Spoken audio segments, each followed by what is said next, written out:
Okay, you can go ahead. And we're live. Okay. Let's all join and say the pledge of allegiance. I Pledge allegiance to the flag of the United States of America and to the republic for which it stands, one nation, under God, indivisible, with liberty and justice for all.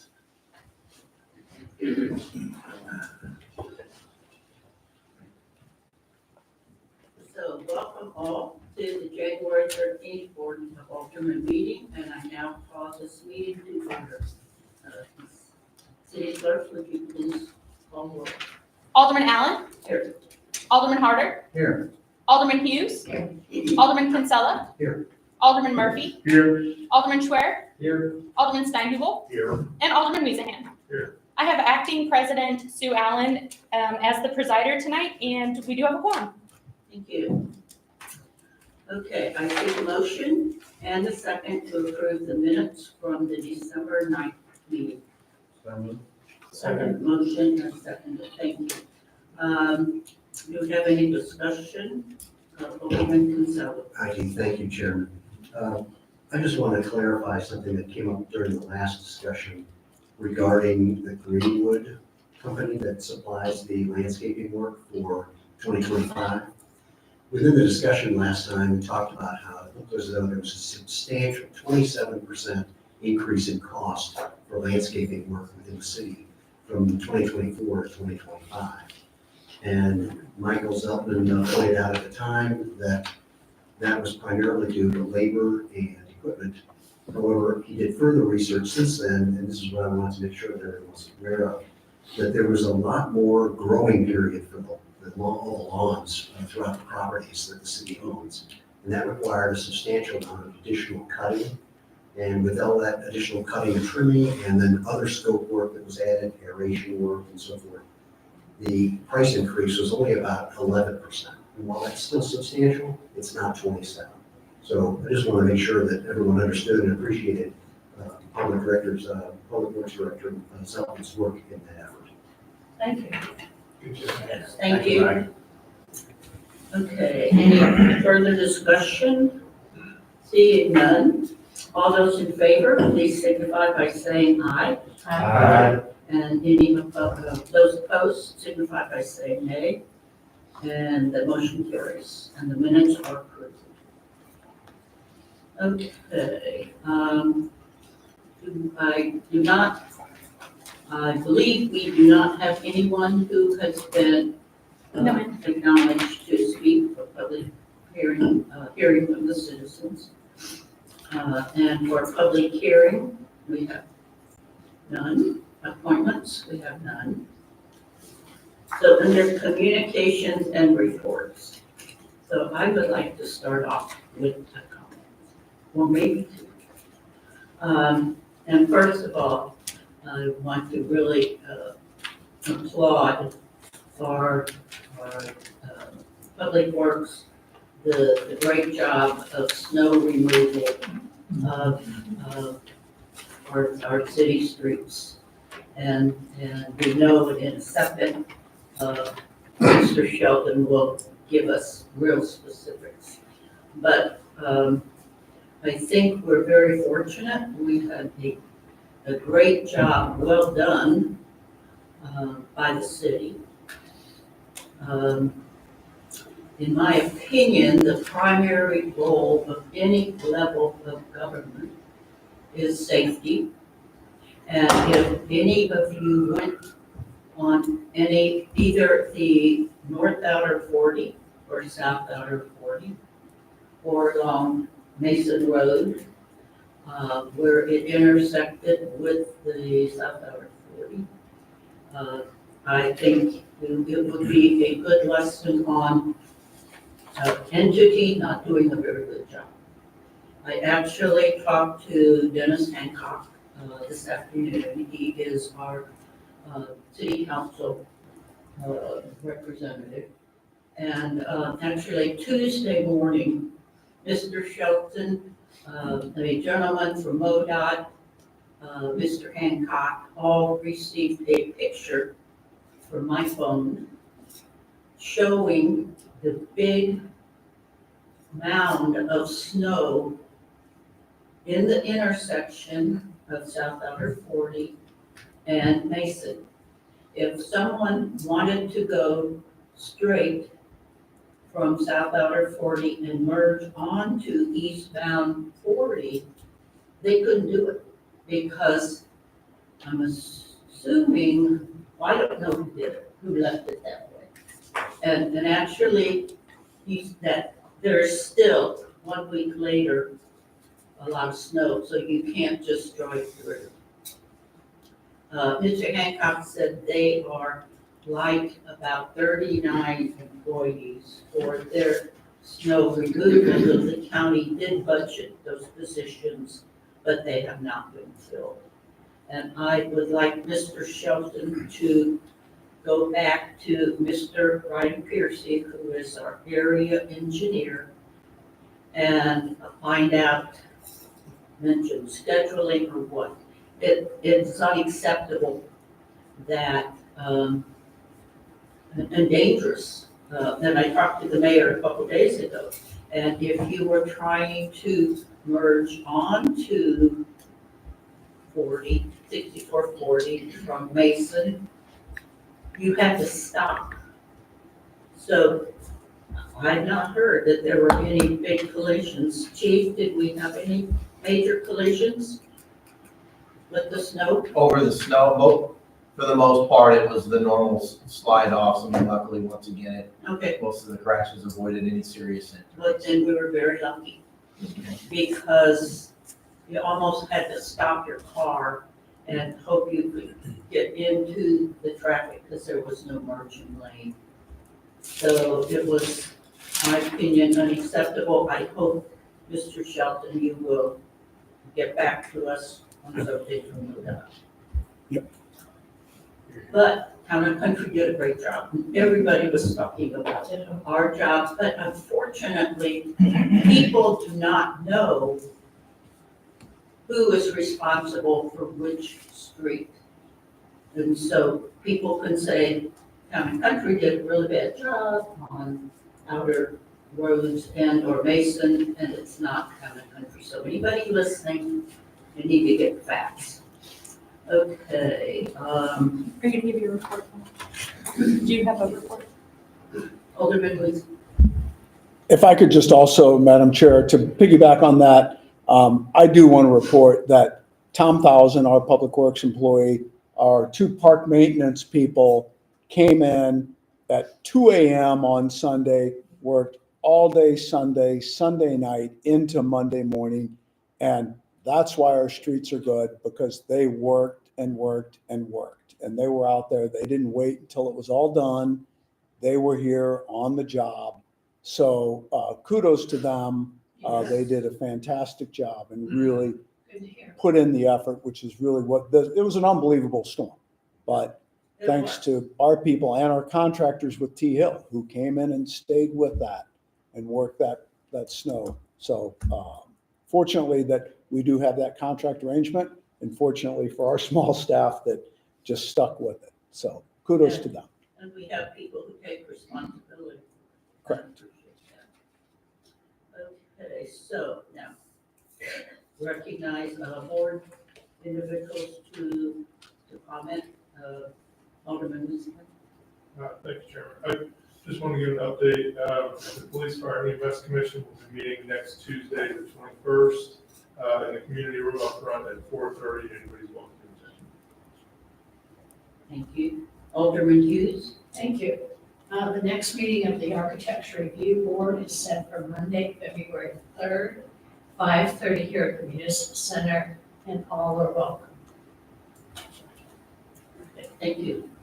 All right, I'd like to invite Mr. Shelton to come to the podium, and we would like to hear a report on capital projects.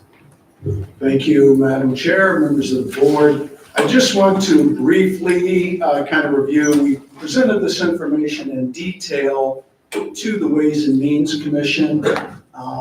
This is really a result of our independent management partner study where we talked about our capital projects and some recommendations they made.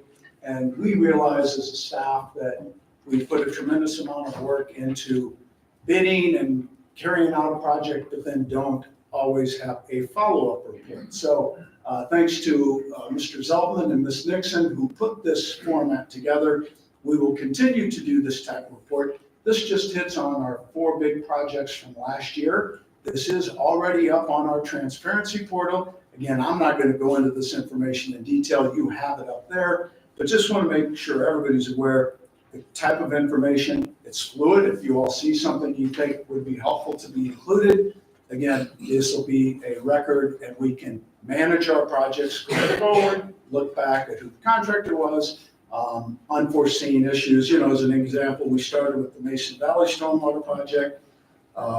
We list the contract price, budget, came in under budget, even under the bid. That was mainly because MSD had an existing structure there that we're able to use.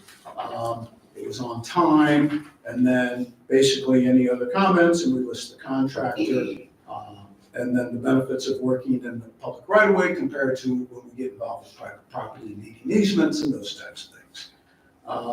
The other one, the next one is our concrete replacement. We had a contract price, $359, we list the contractor, it was next level construction. They were on time. We did have one change order, which was 2% of the project. So it was a minimal change order, and that was to address some driveway aprons for some residential properties on the concrete work. And again, it was on time and combined with our asphalt, which is next, under budget. So that's good news. Notes about the contractors and these types of projects. Next one was our asphalt. Again, the contractor was Pace. It was finished on time and under budget. We allocated a little bit more money to asphalt last year than concrete, but again, that was a package deal. How we based that information, who was in charge of managing those projects, any lessons learned. And then the final project we have listed for this past year was the Longview Playground. As many of you probably recall, with construction prices, they were up compared to when we originally applied for the grant. So the bid price did come in over. We brought that back to the board. The board authorized some additional money. Again, the majority of that was grant reimbursed. We had a couple of change orders that reduced the price. And at the end of the day, Ms. Nixon notes on the bottom that one unforeseen issue was working with MSD, and they required some additional stormwater remediation that had not been planned that we'll have to take on when we get to the parking lot, which will be one of our next year's projects. So again, if there are any questions, we're more than happy to ask, but just wanted to let you all know it's out there and we'll continue to do this type of thing. Thank you. I'm going to leave this up here. I'll take it. Okay, and then to move forward, Mr. Shelton, you were going to give us the recap, initial information on the Navigate. Right, so phase one, our pre-design study is complete. We have with us from Navigate, Joe Schweitzer, who's going to present, and Katie Ahold, who is here with Joe. As you all remember, and Aldermen Weezahan said in our selection process, Navigate has tremendous experience working with municipal partners. Joe will talk a little bit about that. Joe's actually an architect with Navigate, and so I'll have Joe come up and make his presentation. And I think anytime you have questions for Joe during this presentation, go ahead and ask. Joe, is that okay? That's perfect. All right. Yeah, thanks, Mr. Shelton. Madam Chair, board members, thank you for your time tonight, city staff. It's good to see several of you again. Thanks for your time, and most importantly, city and community members, glad that you're here and feel any questions. As Mr. Shelton mentioned, I work for a company called Navigate. I am an architect, but our company serves as owner representatives. We have about 35 staff members at our headquarters, just about 10 minutes away 100% of our work is as owners and reps. We help municipalities in particular like yours plan capital improvement projects and implement them too. So tonight we're talking about a planning effort that you all may choose to take to the implementation phase. We are experts in this type of work, municipality work in particular, fire, police, city hall. Katie is our municipal director. She probably has touched most of the neighboring communities, and we're happy to get this opportunity. We do have an objective slide for tonight. Our objective is to review the planning phase and the options for capital improvements that we've put together for you all over the last 6 months. We'll talk about our scope of work. We'll talk about the condition assessments that we conducted on your behalf. We did prepare some conceptual design scopes of work. We priced those in an estimating effort, and then we looked at schedule considerations for those. So what does a planning effort entail? Starting with the existing conditions assessments, we walk through space by space around the 100% 360-degree exterior. We have planning conversations and what we call program conversations with your staff. We take that then to concept planning. This isn't schematic design. This isn't a fully baked design. This is concept. So if you could consider like we're at the 50,000 foot level, and then you work your way down all the way into the room level as the process continues. But we did put cost to that. We did consider schedule into the cost. So for the process, we did assessments of the 2 spaces. We were considering the singular building, 2 spaces with City Hall proper, and then the PD wing. We also spent time at 13443 Clayton, which is your all's fire station. We specifically looked at components of scope, meaning deferred maintenance, which is the things that correct the existing conditions, and then renovations. This is like upgrades and or additions. Those scopes of work we look at through our total program budget approach, which isn't just a bid day general contractor's bid.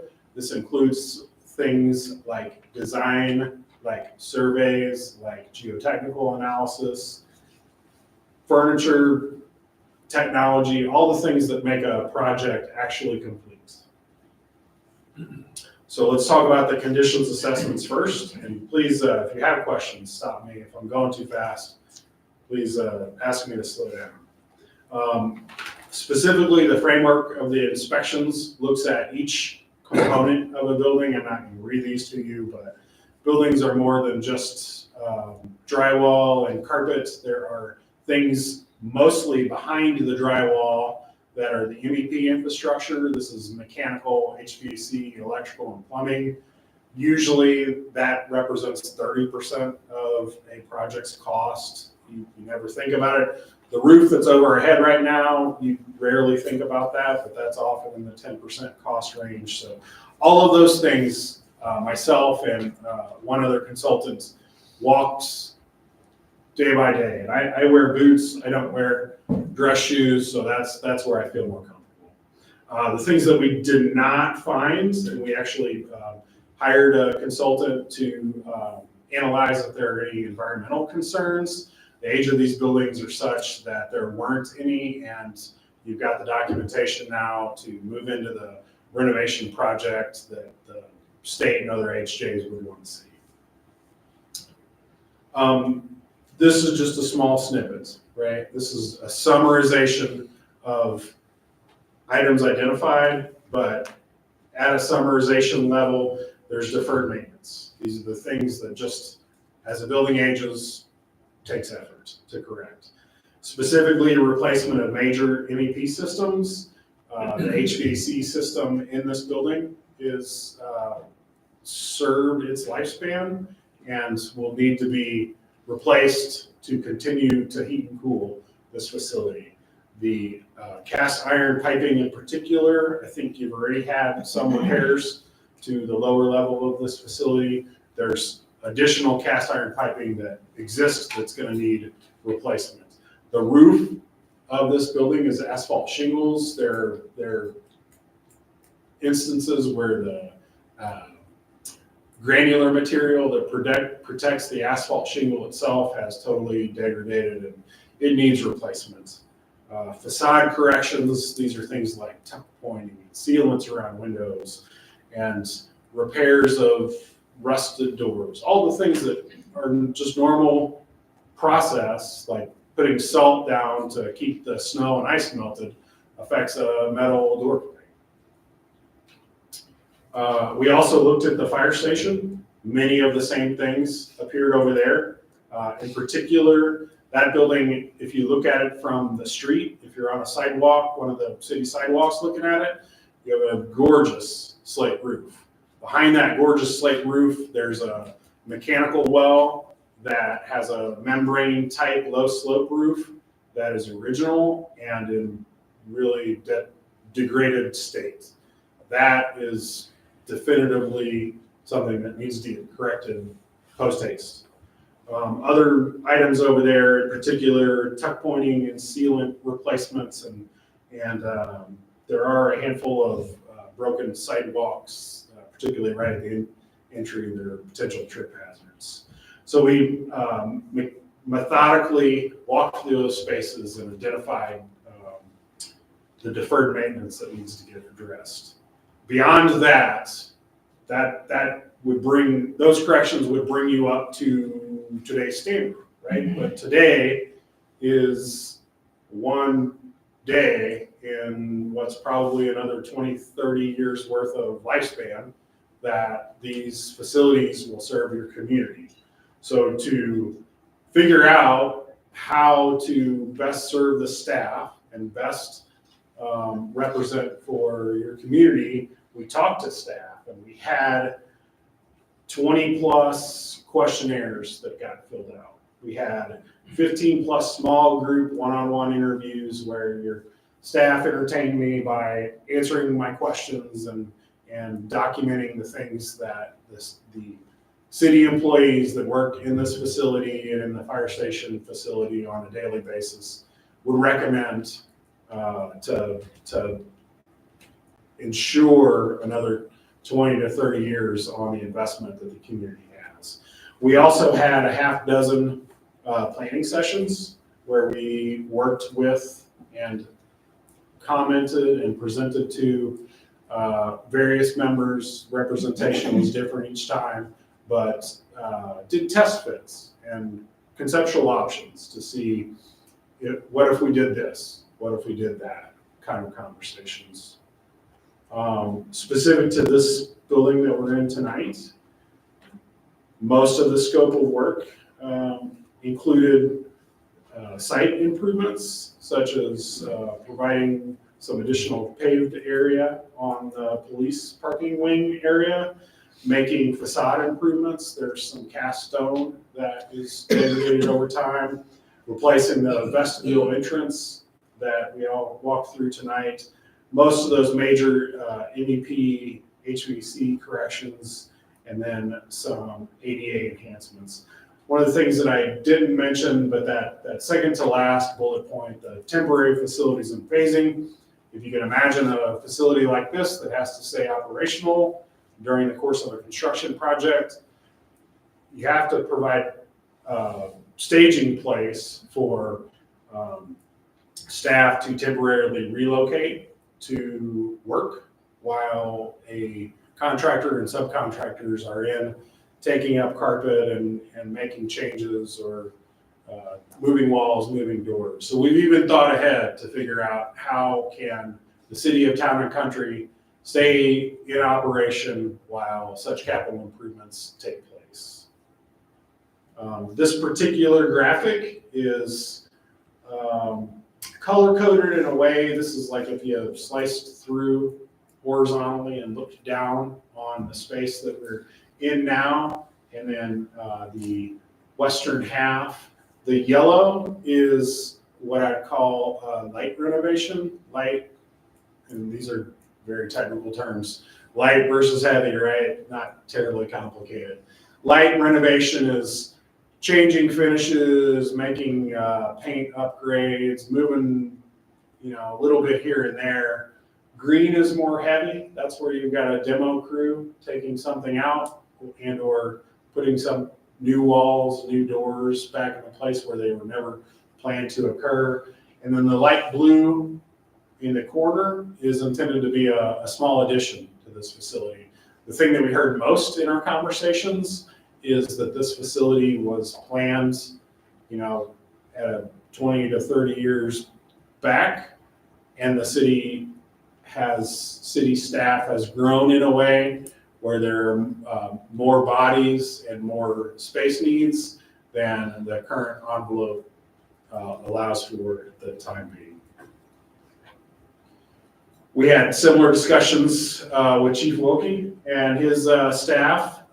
In particular, down in the basement, there is some green and some purple. These are some heavy investment spaces, particularly the women's locker room, some exiting, and then fitness areas on the right of this graphic. On the left of this graphic, that is storage for City Hall records primarily. Moving up to the first floor on the PD wing, similar color coding. Yellow is light reno, green is more heavy. The two spaces to the top are the existing Sally ports and the existing processing and holding cells that Chief Wilkie and their staff utilize. The idea with this project is to build a new addition that would be a 2-bay Sally ports for vehicles with detainees inside to be housed, and then to utilize the existing Sally port for internal growth and do some major renovations inside the processing area. The other major green chunk is in the center of the graphic, which you all will know is where WCDC currently occupies, and the plan is to utilize that space, renovate that space for PD staff. This is moving to the fire station. Again, similar color coding. I am gonna not necessarily read every bullet point here, but one of the most definitive conversations we had a couple times with Chief Sattler was, hey, we want to optimize the mechanical and electrical systems to get the best return on investment for the utility prices.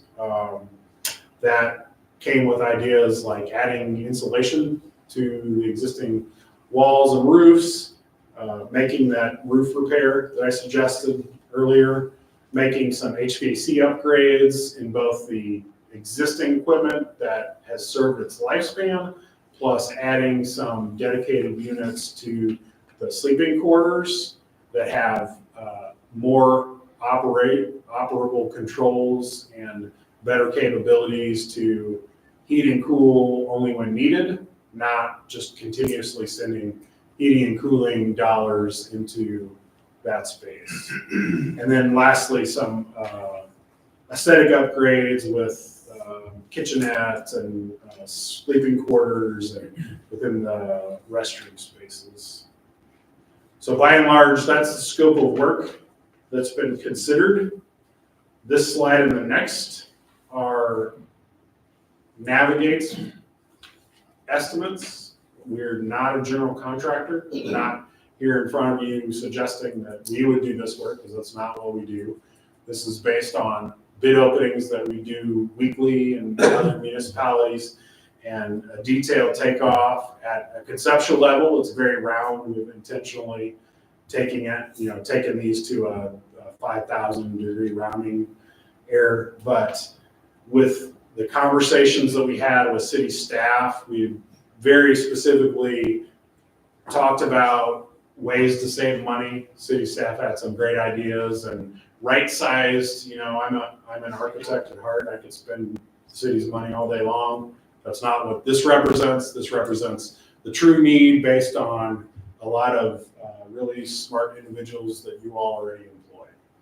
So looking at that, the City Hall and PD side is in round terms about $5 million.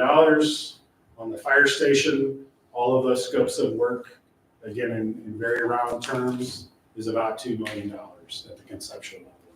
Now you would take that on to the next planning phase, the schematic design phase, and you would pay a company like us to do another estimate, right? To always monitor and track, is the design tracking with the budget, right? That's what an owner's rep provides a municipality group like yourself.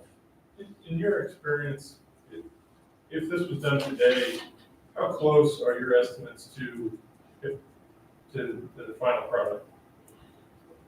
Great question. So, in my experience, I would say that we intentionally target to not be the low bidder, number one, right? Because we're not a general contractor, and we are the low bidder. That's a problem for you all as a municipality. But we typically find in most of our bid openings that we fall comfortably right in the first 3 or 4 bids. We actively market our contractor community to get individual companies to bid submissions. So I would say, have had very good success landing right in the low median of our estimating. Now, with our estimating, now clearly we don't want to be high either, because that reduces community and client faith in us. We have a very substantive track record with the city and county of St. Louis, and have, I think, 100 projects last year alone. So, this isn't really our first rodeo, so to speak. Does that answer your question? Yeah, I was curious on how close it was. I mean, you've had a good track record. I think you've been doing it for a while. I was curious on what our expectations could be moving forward, whenever we do find a general contractor to do this. Sure. And before I get to the other question, I want to just state one other point. Cost estimating is an art, and budgeting is an art. But if those aren't monitored throughout the design phase of a project, and check-ins aren't made along the way, a cost estimate is only as good as the pieces of paper at the time it was prepared. So what I would encourage the city of Town and Country to think about is not to only put stock in the things that I'm saying, hey, trust me. I'm suggesting to you all that you continually monitor that through the design phase and have schematic design and design development checkpoints along the way, so the scope doesn't creep off the path. That's the other point I'd like to make. That makes sense. And I think we've gotten much better over the past few years with that monitoring and checks. So, and would you be involved with looking at various bidders? You probably know, it's like lowest and best. And there's maybe a weight for how much you weigh the lowest number, but the quality. Would you have a role with that? We would love to have a role with that. We would call it the bid vetting process. Even before bid vetting, I think I mentioned that we actively market to the contractor community on municipalities' behalfs. 1 or 2 of our coworkers literally has a list of 100+ subs and general contractors that we call and say, hey, are you showing up on bid day at 2 o'clock next Thursday at the City of Town and Country, because we want you there. We have, I'm not gonna say relationships, but we honestly, we've worked with enough of the local general contractors. They know us, we know them, but we do bid vetting, we have dozens of questions, and we write the scopes of work in a way, and we write the bid forms in a way where we can ferret out, did someone miss? Are they low because they missed something, or are they low because they were aggressive with the pencil? Thank you for coming in and sharing your proposal and your recommendations. Couple of questions for you. Looking at it, it seemed like this building had more new foundation being laid out. How much square footage would expand? Yeah, so great question. On the I'm gonna call it City Hall side, I think we anticipated about 400 square foot addition. There is a little bit of grade change in that corner because the hill drops off fairly steep.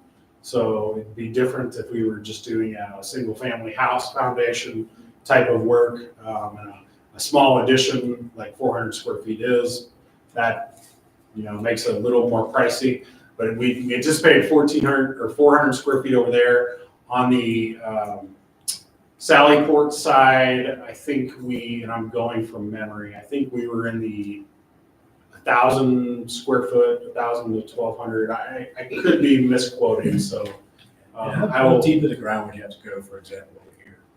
Well, so frost depth in this area is, you know, minus 30 inches, right? But where the finished floor is relative to where existing grade is in that particular corner is about minus 30 inches already.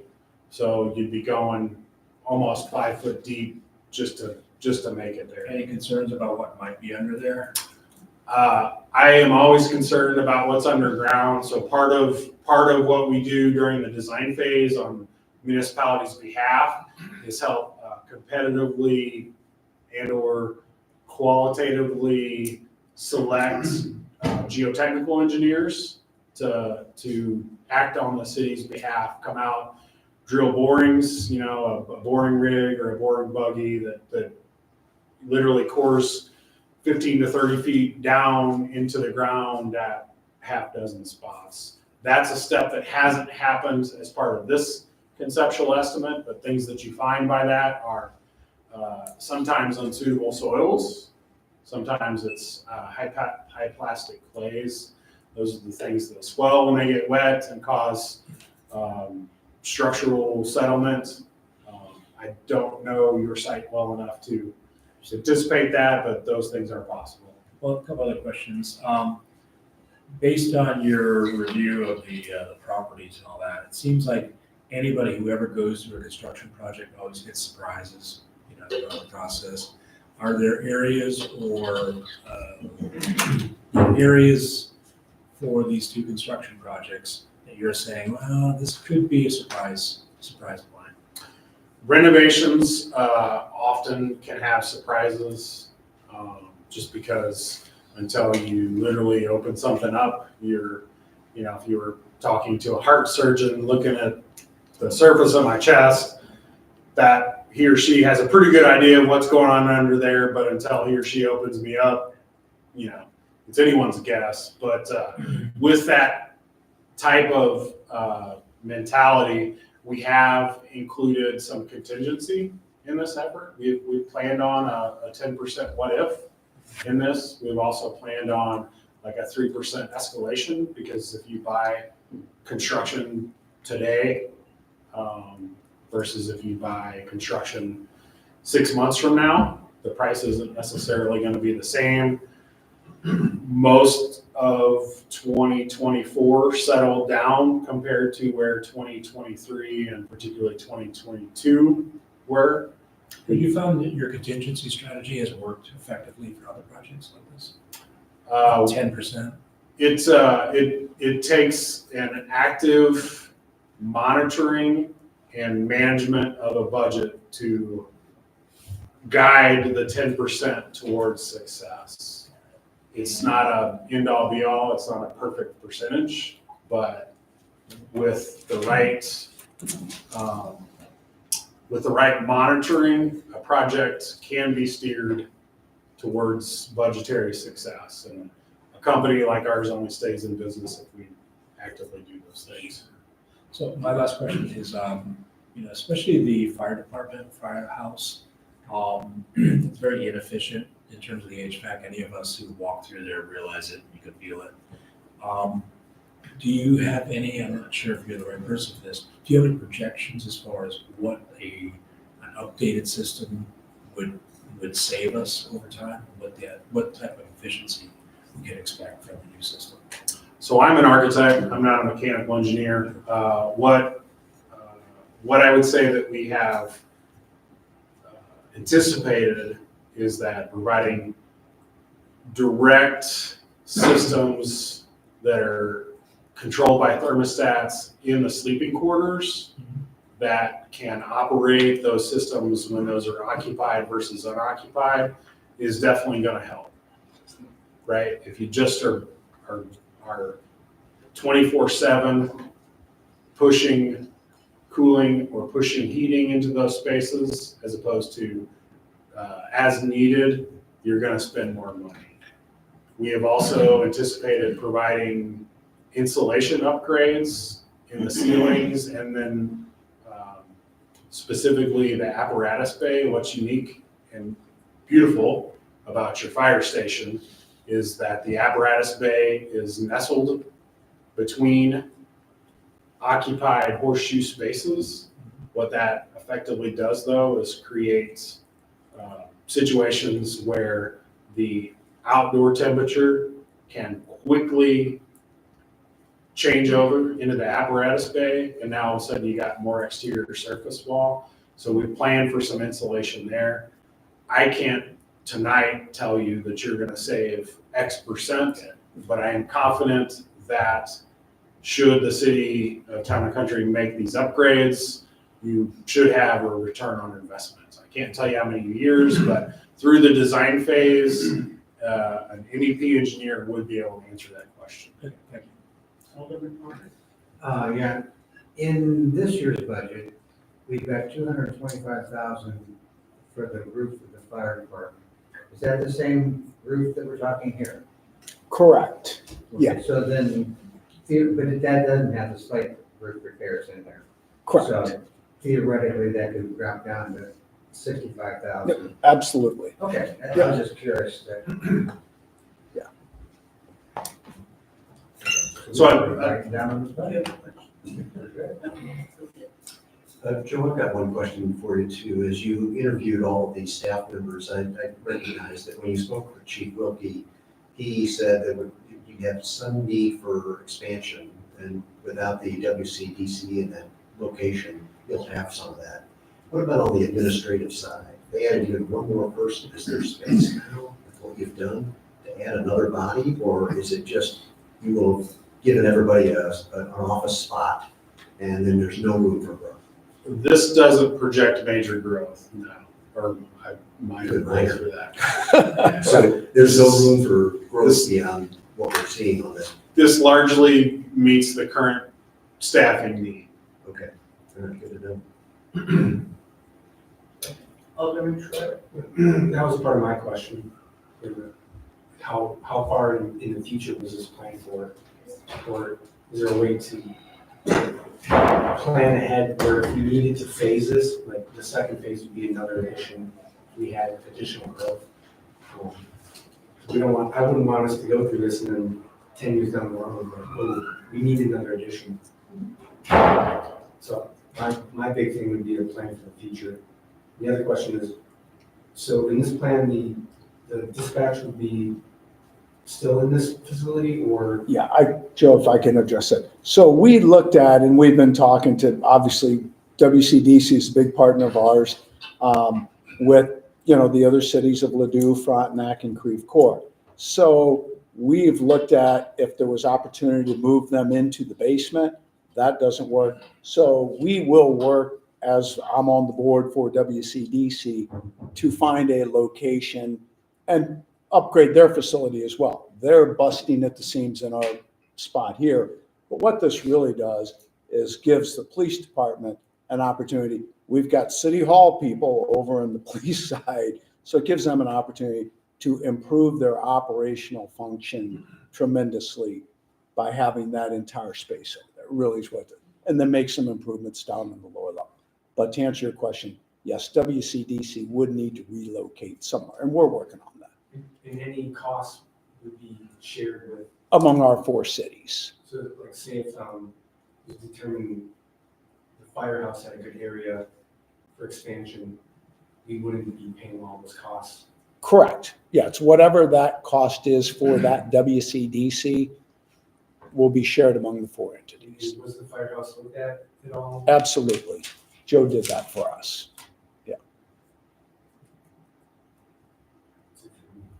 Alderman Thomas.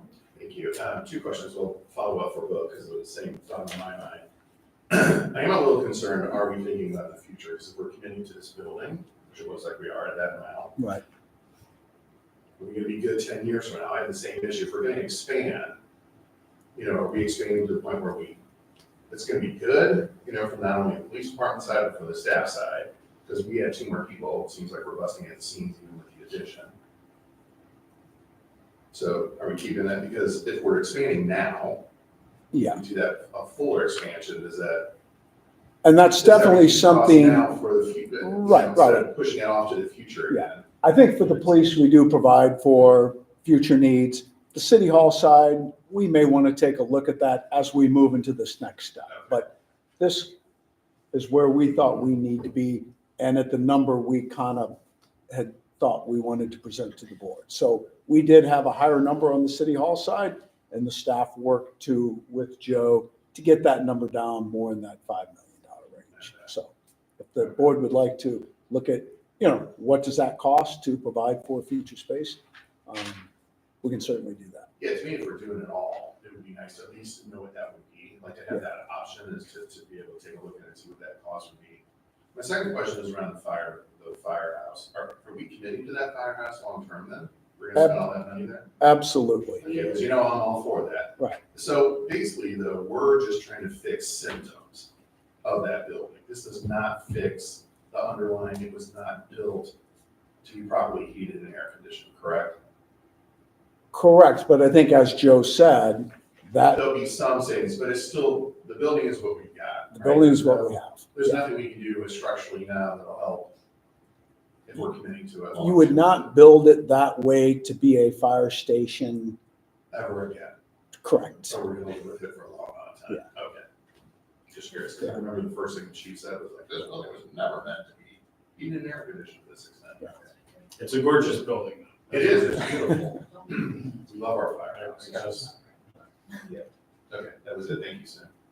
Well, and we have had actions taken by the board in the past. We had an audit where we were told we needed more staff.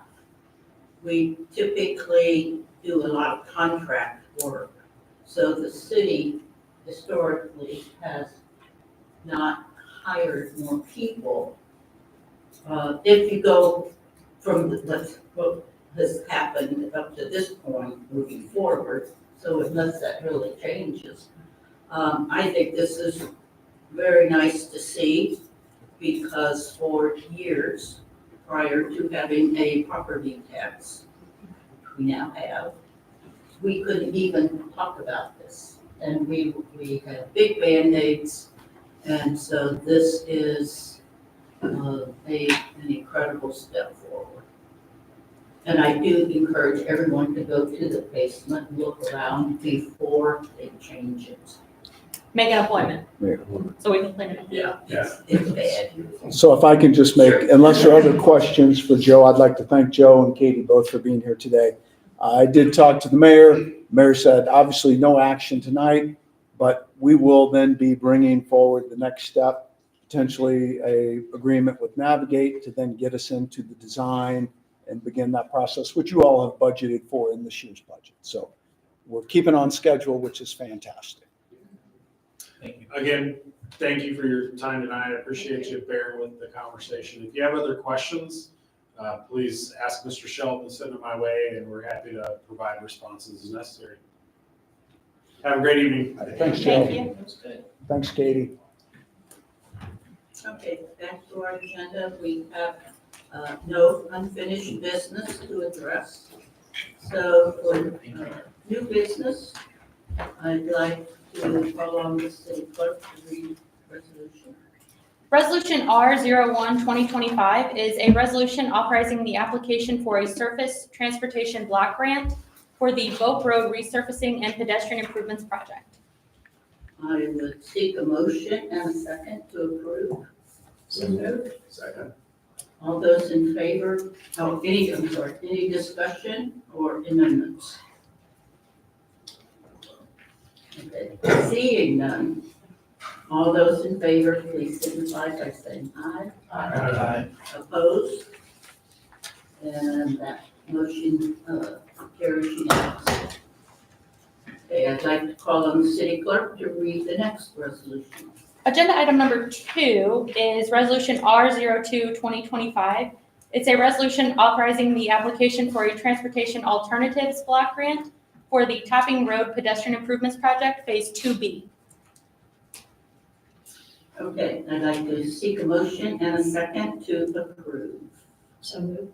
Second. We have a motion and a second. Do we have any discussion or amendments? Can I just say, sorry.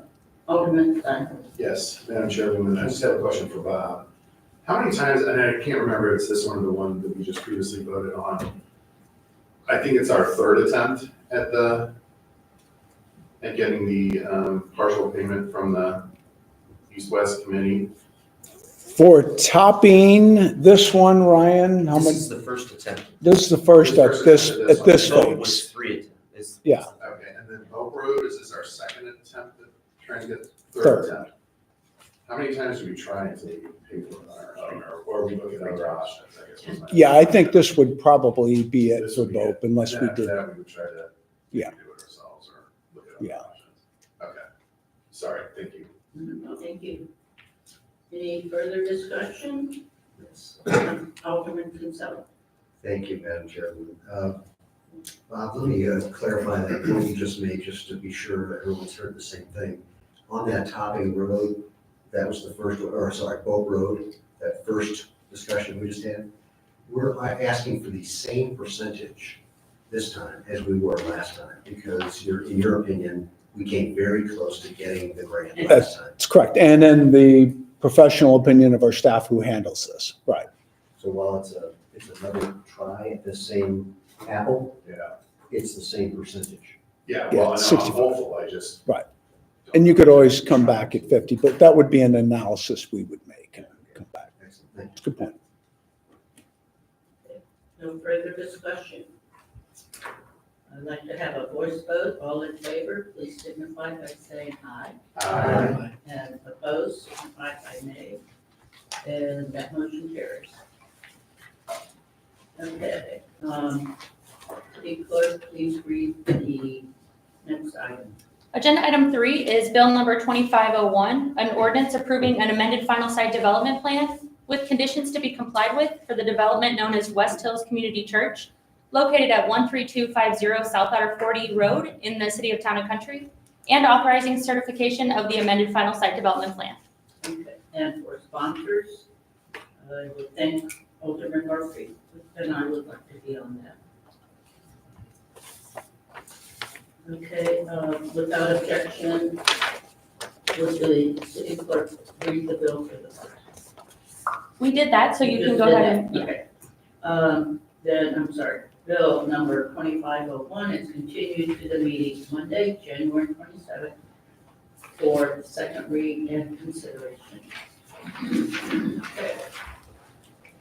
Then, Madam Chair. I just had a quick question.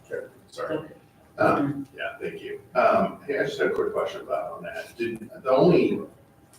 was nothing negative, all the things you were saying was very positive about approving it. I was just curious, I know the condo association had just mentioned at the very last part of their comments about the lights. And I saw all that information about the lights. I'm just curious, was that satisfactory to the residents? I can actually speak to that from Board of Adjustment standpoint, because this case, West Hills came to Board of Adjustment for a green space variance. and that exact question was posed at the meeting.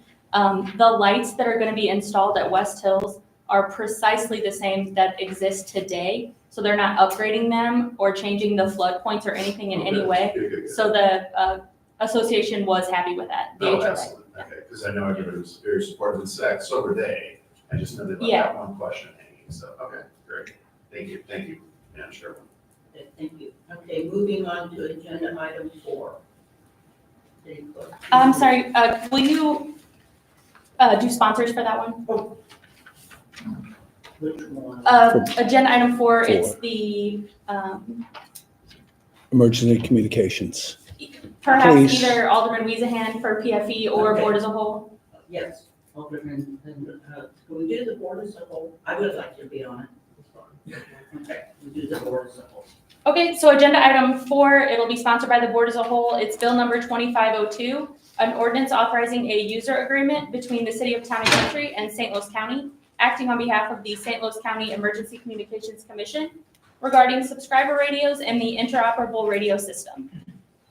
Okay, bill number 2502 is continued to the meeting Monday, January 27th, 2025 for the second read and consideration. Okay, moving to agenda item number 5. These three. Board as a whole again, is that okay? So agenda item 5 will be sponsored by the board as a whole. It's bill number 2503, an ordinance amending the 2025 budget by increasing a general fund expenditure account for pass-through payment for dispatch services to West County EMS and Fire and appropriating funds to cover the increase. Okay, Alderman Kinsella, did you? Yes, I have a quick question. Okay, please. Thank you. This particular adjustment, Mr. Shelton, is designed so that we're going to take advantage of the savings that West County EMS is entitled to by virtue of them paying for this dispatching work rather than the city. The difference is represented by our assessed value, which has gone up by 5%, and theirs, which has only gone up by 3.5%. So there's a dollar benefit that's could be estimated that fits between there. Between now and the next meeting, could you provide that kind of an estimate of what kind of savings this would represent? Certainly. That'd be great, thank you. Okay, so, I'm to the end then. That's, so you're ready to continue that bill Yes. to, Bill number 2503 is continued to the meeting of Monday, January 27th, 2025 for second reading and consideration. Okay, we are moving to the warrant list. I seek a motion and second to approve the warrant list in the amount of $697,734.37. So moved. We have a motion and a second. Second. Thank you. Do we have any discussion? I have some questions.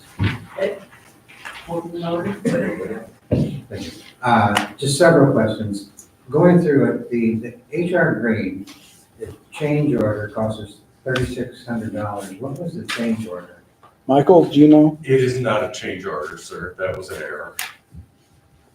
Oh, That is actually on the Summerhill East Stormwater Project. It okay. completes the design for 2024, so that design is now completed. It should not be a change order on that form. Oh, okay. I didn't know. Drace Park, I saw the two things there. Is that pavilion completed? It is not. Okay.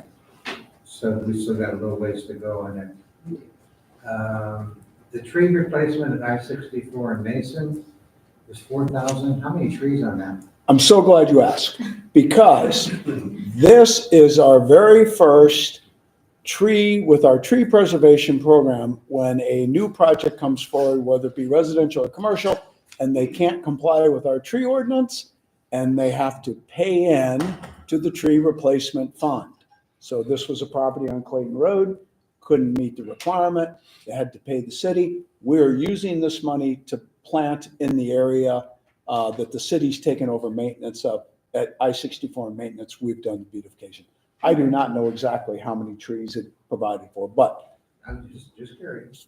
free money, so. These things How being planned to go along with the initial plans that we had for that Correct, area. correct, yes. Okay, then on the West Central dispatch for 107,000. This is what we're rolling into the fire thing next year? Was this our, just Is that central? for last quarter or something? So most of it, when I did the payment, I did the calculation initially to exclude the It's West Central. It's for dispatch fees for, Oh, West Central, it's our dispatch, police dispatch. Okay, so Thank that's you. not what we're talking about. No, it's West Central, not Central County or West County Fire. Okay. And then the only other thing comment was on the wild marketing, the 5,270 for commission.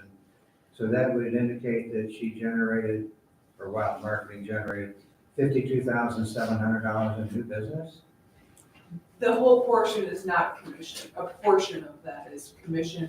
A portion of it is the monthly retainer and the facility supervisor fee. Okay, because just that commission on warrant list, so I was curious. Good question. How much did she generate? Do you know offhand? Around $12,000. Okay. That's it for me. Okay, Alderman. Yeah, thank you. Just two questions. One, I noticed we bought feed for the deer. We fatten them up before we kill them, or is that to try to attract them? The corn is to attract the deer. To attract the deer. That's baiting them. Baiting the deer. I just Baiting. thought it was kind of odd that we're feeding them. But anyway, okay, makes sense. Second question, I know, Bob, you make great strides in transparency on the whole warrant list. And I know it's not that significant, but it's still $12,000 of credit cards that we don't really know what it was used for. It just says like, staff, please. It should be on the detailed credit card sheet that we're now providing. Was that attached? Yes, yeah. Thank you. And Katie over here even went the extra step to put footnotes on the credit card list. I didn't even see the footnotes. Yeah, go back and take a Okay, look. I will take a look. And we do appreciate. Yes, that's awesome. Thank you. Thank you. Okay, Alderman Hughes, did you have a question? Thank you. For Mr. Shelton, my usual question, where was the deer taken that's indicated on page 1? It was in your Friday report, Michael, do you remember? Yes, sir. Ma'am, it's 908 Mason Woods Drive. Mason Woods Drive? Yes, ma'am. Okay. Thank you. Okay, and then, Mr. Shelton, I just wanted to point out the employee assistance services and the benefit that our staff has. Yeah. Absolutely, that's another great example. So the personalized assistance services, this is an employee assistance program. We pay a minimal amount per employee, and that any employee or their family member can access these resources. They have mental health, they have financial assistance, they can come in during an emergency, and they put on an occasional lunch and learn for the entire city hall, parks, police, staff. So very, very beneficial. Very strong for retention of staff. Absolutely. Further discussion? Seeing none, I'd like to voice vote. All in favor of adopting our warrant list, please signify by saying aye. Aye. Opposed, signify by nay, and that motion carries. We have any other items? Alderman Hughes. Thank you. I just wanted to ask Mr. Shelton, can you give us a quick update on the deer management program? I believe, so we had a target number of 75. They were out tonight and tomorrow night, and I believe up until last night, they had 74. So they're right in the area of the goal and what was recommended by the Missouri Department of Conservation. Thank you. And do you know what areas? Citywide, all areas of the city. So they have gotten some from each? I don't know if they've gotten some in each ward, but I know they've been into each ward. Yes. Yeah. Okay, let's see, we did that, and I think we're to the point of needing a motion and a second to adjourn. So moved. Second. We have that, all those in favor, signify by saying Aye. Opposed? And that carries. Thank you. Thank you.